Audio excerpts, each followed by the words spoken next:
this appears to be a lot of algebra. Let's see here. We're going to set these two quantities equal. We'll find out where they intersect by solving for that x value. 1 subtract 2 tangent of x equals 1 plus 2 square roots of 3. I'm going to start by isolating the tangent of x. So let's subtract 1 to both sides. The 1's will cancel out. I have negative 2 tangent of x equals 2 square roots of 3.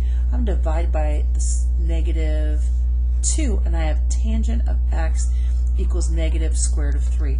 Now myself here, I have not memorized right at the top of my bat. I've forgotten the tangents and what we have without doing the math, but here's what I do know.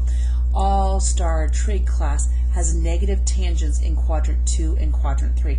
So like for instance, I know my final answers have to arrive in quadrant 2 and 3. This is in quadrant 1. I cancel out. This is in quadrant 1. Ooh, this is in quadrant 3. This is in quadrant 4. This is in quadrant 2 and 4. This is in quadrant 2 and 3. I only have one option. There we go. Now, what if we weren't so lucky? What else could we do here? So I would go ahead.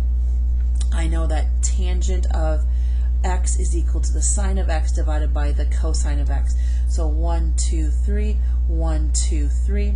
I'm going to go ahead and just do these quick just to demonstrate for you.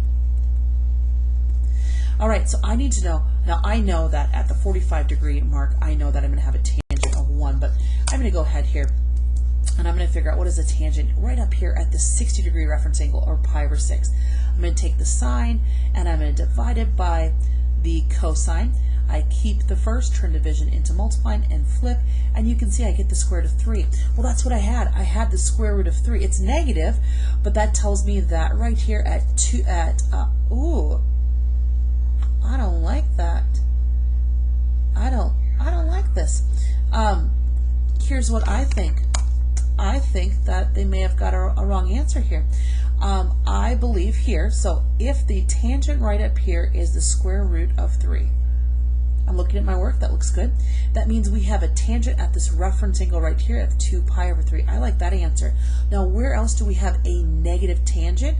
Also right down here, and that's going to be at 5 pi over 3. So I should have an answer of 2 pi over 3 and 5 pi over 3. 2 pi over 3 and 5 pi over 3, I cancel out the wrong ones. I cancel out the wrong ones in doing so. Wrong ones in doing so. I think I read this as 4 pi over 3, or I may have read it right, but I looked at the wrong spot on the unit circle. So here are my two spots that have a reference angle of this 60 degrees, and so that provides them with the tangent of the square root of 3. It's negative because it's in quadrant 2 and 3 because the x and the y, or the sine and the cosine, are different signs. That's what makes it negative. So correct answer should be D as in dog.